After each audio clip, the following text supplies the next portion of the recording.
Selamat pagi, salam bahagia selalu buat Bapak, Ibu, Saudara-saudariku, sahabat yang terkasih dimanapun berada. Siraman rohani pada pagi hari ini, Sabtu 11 Mei 2024, kita akan mendengarkan firman Tuhan.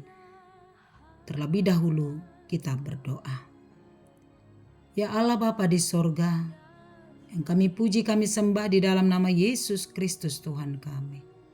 Sungguh Tuhan kami mengucap syukur atas kebaikan Tuhan. Ajaib segala perbuatan-Mu dalam kehidupan kami. Karena Engkau yang menopang, yang memberkati dan memelihara kami senantiasa.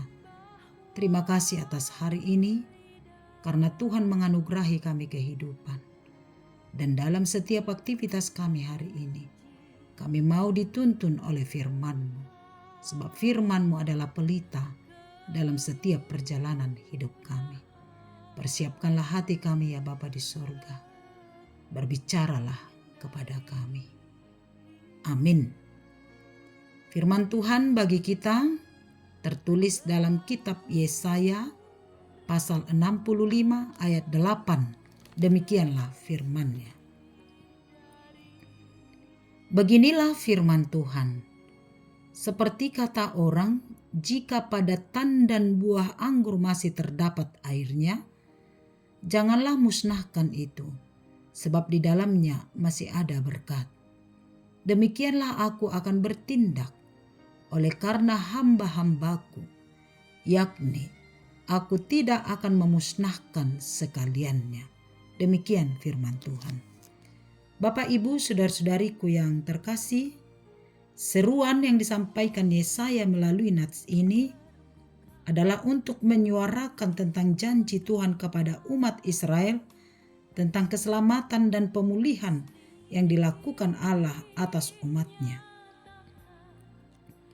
Bangsa Israel yang telah melakukan dosa di hadapan Allah sehingga harus dibuang oleh Tuhan melalui perbudakan. Mereka mengalami penderitaan selama di pembuangan, dengan tujuan supaya bangsa itu sadar akan dosa-dosanya dan mau berbalik kepada Allah di dalam kesetiaan. Allah memakai bangsa Mesir dan Babel untuk memperbudak umat Allah dengan tujuan bukan supaya mereka mati, tetapi supaya bangsa itu mau bertobat dan meninggalkan kebiasaan-kebiasaan yang lama yang telah membuat Allah marah. Apakah dosa yang telah mereka lakukan dan nenek moyangnya? Itu dicatat di dalam ayat 7. Atas segala kesalahan mereka sendiri maupun atas kesalahan nenek moyangnya, semua serentak firman Tuhan. Sebab mereka telah membakar korban di atas gunung-gunung dan mengaibkan aku di atas bukit-bukit. Memang aku akan menakar ke dalam jubah mereka upah untuk perbuatan-perbuatan mereka yang dahulu.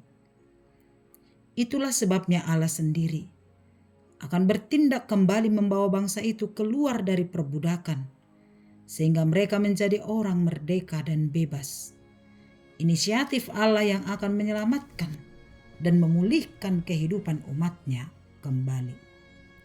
Nabi Yesaya menggambarkan kehidupan umat Israel seumpama tandan buah anggur yang masih terdapat airnya, supaya tidak dimusnahkan, karena di dalamnya masih ada berkat.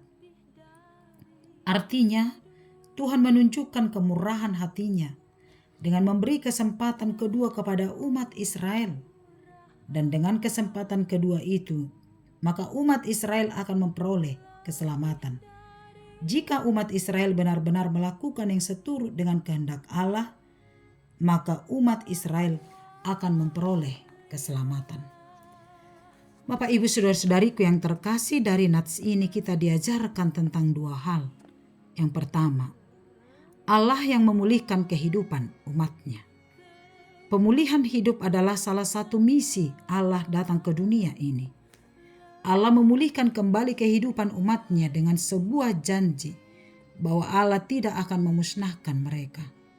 Sebab Tuhan melihat bangsa itu seperti tandan anggur yang meskipun sudah diambil buahnya, tetapi tandan itu masih menyimpan air yang mengandung berkat.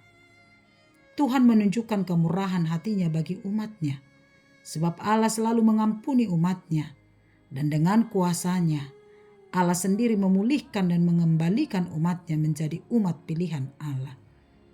Inilah yang menjadi perenungan bagi kita sebagai umat Allah. Kadangkala Allah menegur kita ketika kita telah menyimpang dari jalan Tuhan. Tetapi ingatlah bahwa cinta kasih Allah jauh lebih besar daripada amarahnya. Itu sebabnya Ia selalu menantikan pertobatan supaya kita kembali kepadanya dan menyesali dosa-dosa kita. Allah telah bertindak memulihkan kehidupan kita yang penuh dosa melalui darah anaknya, Yesus Kristus, sehingga kita menjadi orang-orang yang telah bebas dan berdamai dengan Allah oleh karena pengorbanan Yesus Kristus. Yang kedua, Allah memberi kesempatan kedua kepada setiap orang untuk memperbaiki kehidupannya. Setiap kesempatan yang diberikan Tuhan kepada kita adalah anugerah. Karena itu ketika Allah memberi kesempatan bagi kita untuk bertobat, untuk mengakui dosa-dosa kita, dan mau kembali ke jalan Tuhan, maka hidup kita ini adalah sebuah kesempatan. Janganlah sia-siakan apa yang Tuhan beri. Hidup harus menjadi berkat. Tuhan telah bermurah hati bagi kita semua, sebab Ia tidak menghukum dan memusnahkan kita dengan amarahnya, tetapi justru menganugerahkan anaknya yang tunggal, yaitu Yesus Kristus, untuk menyelamatkan kita, supaya kita beroleh kesempatan lagi untuk memperbaharui hidup kita, supaya sesuai dengan kehendak Allah. Ingatlah, hidup adalah kesempatan yang dianugerahkan Tuhan bagi kita semua. Mari pakai kesempatan itu selama kita masih hidup untuk melakukan yang baik, supaya kita menjadi berkat bagi semua orang. Amin. Terima kasih ya Allah di sorga, atas cinta kasih-Mu yang besar, kemurahan hati-Mu yang tak terbatas, yang mengasihi kami secara keseluruhan. Kami sering jatuh kepada dosa, menyimpang dari jalan Tuhan, meragukan kuasa-Mu atas kehidupan kami. Tapi Engkau Allah yang bermurah hati, Allah yang tidak menghukum kami oleh amarah-Mu, tetapi oleh cinta kasih-Mu, Engkau senantiasa memanggil kami untuk kembali. Terima kasih Bapa di sorga atas firman-Mu, karena dengan tangan Tuhan sendiri Allah memulihkan kehidupan umat Israel. Demikianlah juga dengan kami. Oleh karena tangan Tuhan, kemurahan hati-Mu di dalam diri anak-Mu Yesus Kristus Tuhan kami, hidup kami telah dipulihkan menjadi anak-anak Tuhan orang-orang yang telah berdamai dengan Allah Bapa di sorga. Sehingga keselamatan kekal menjadi sukacita kami selama-lamanya. Terima kasih Bapa di sorga, biar tangan Tuhan menolong kami untuk memakai setiap kesempatan yang ada dalam kehidupan kami. Sebab hidup kami adalah anugerah yang Tuhan berikan. Kesempatan bagi kami untuk melakukan yang baik. Untuk hidup senantiasa seturut kehendak-Mu. Berkatilah kami semuanya, supaya dalam setiap perjalanan hidup kami melakukan yang sesuai dengan kehendak-Mu. Kepadamu kami serahkan hidup kami sepanjang hari ini, pekerjaan kami sepanjang hari ini, segala apa yang kami harapkan. Biarlah Tuhan oleh kuasa-Mu menjawab setiap doa-doa dan harapan kami. Kami serahkan jiwa, tubuh, dan seluruh kehidupan kami hanya ke dalam tangan Tuhan. Berkati keluarga kami, berkati anak-anak kami dimanapun mereka berada. Berkati seluruh jemaat Tuhan yang senantiasa hidup di dalam naungan Tuhan, sehingga hidup kami senantiasa menjadi berkat dimanapun kami berada. Terima kasih Bapa di sorga, biar pimpinan roh Tuhan menopang dan memberkati kami sepanjang hari ini. Jemaat Tuhan yang sedang sakit, biar tangan Tuhan yang memulihkan, memberkati setiap obat dan makanan yang mereka konsumsi, sehingga oleh karena kuasa-Mu kesembuhan terjadi. Jemaat Tuhan yang sedang berduka cita menghadapi pergumulan, Tuhan Yesus Maha Pengasih, biar Tuhan menopang, Tuhan yang menghibur dan memberikan pengharapan, sehingga di dalam kehidupan mereka senantiasa berharap atas pertolongan-Mu.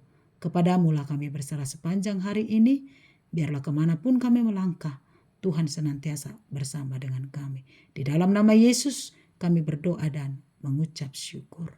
Anugerah Tuhan kita Yesus Kristus, kasih setia Allah Bapa, dan persekutuan dari Roh Kudus kiranya menyertai kamu sekalian.